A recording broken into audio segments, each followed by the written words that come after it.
মোদি দাদা, লুৎফরজামান বাবরকে তো ওরা ছেড়ে দিছে। গতকালকেই বললাম যে লুৎফরজামান বাবরের মুক্তি পেতে আর কোনো বাধা নাই, আজকেই ছেড়ে দিল। ঢাকার শহর পুরো জ্যাম হয়ে গেছে।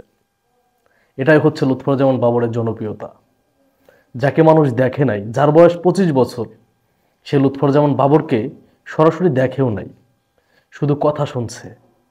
লুৎফরজামান বাবরকে নিয়ে স্টাডি করছে, হু ইজ লুৎফরজামান বাবর। হ্যাঁ, বাবরকে কেন আইডল মনে করে জানেন এই জেনারেশন? হ্যাঁ,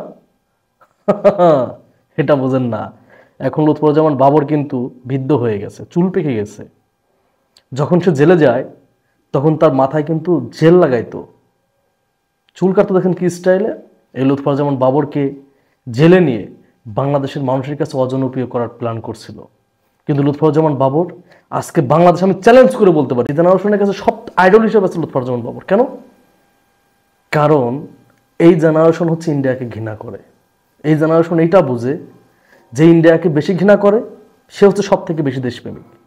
আর লুৎফরজামান বাবর 7 সিস্টারের জন্য হুমকি ছিল। এই জেনারেশন তো ধরেই নিছে লুৎফরজামান বাবর মুক্তি পেলে তাকে স্বরাষ্ট্রমন্ত্রী, দেখেন আমি চ্যালেঞ্জ করে বলতেছি, বিএনপি কিন্তু স্বরাষ্ট্রমন্ত্রী বানাইতে হবে লুৎফরজামান বাবরকে যদি ক্ষমতায় আসে, তা না হলে কিন্তু এই জেনারেশন আন্দোলন শুরু করব। এই জেনারেশন যারা আছে, জেনজি বলতেছেন, এরা কিন্তু আন্দোলন শুরু করব। কেন আন্দোলন করব? যে লুৎফরজামান বাবরকে স্বরাষ্ট্রমন্ত্রী চাই এবং 7 সিস্টার আমাদের চাই। এইটাই হচ্ছে কারণ। লুৎফরজামান বাবর হচ্ছে দেশপ্রেমিক এবং ইন্ডিয়ার জন্য হুমকি। এই জন্য লুৎফরজামান বাবর হচ্ছে এই জেনারেশনের কাছে আইডল। এটা আমি মনে করি, এটা আমি না, এটা সবাই মনে করে। তো লুৎফরজামান বাবর আজকে মুক্ত আকাশে, তার জনপ্রিয়তা দেখে ওরা চাইছিল জনপ্রিয়তা কমাই দেবে বেগম খালেদা জিয়ার। বেগম খালেদা জিয়া আজকে জনগণের নেত্রী হয়ে গেছে, মানুষ তাকে ভালোবাসছে।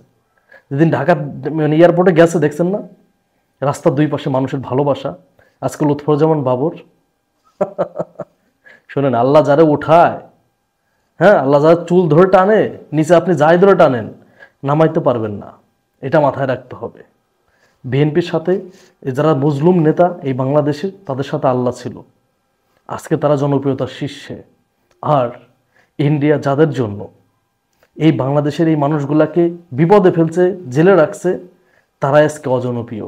তাদেরকে মানুষ ঘৃণা করে, থু থু ফেলে। এটাই মাথায় রাখতে হবে। তো এখন দেখার বিষয়, আবার দাদা বাবুর কি হয়, মোদি দাদা বাবুর। হ্যাঁ, আমি জানি না, দেখেন খোঁজ নিয়ে দেখেন 2-3 বার কোমায় চলে গেছে নাকি, কোমায়ও যাইতে পারে।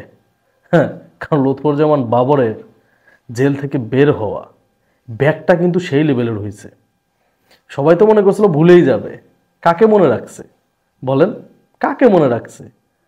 কিন্তু না, লুৎফরজামান বাবর তার জনপ্রিয়তা দেখায় নিছে। এটাই প্রয়োজন ছিল।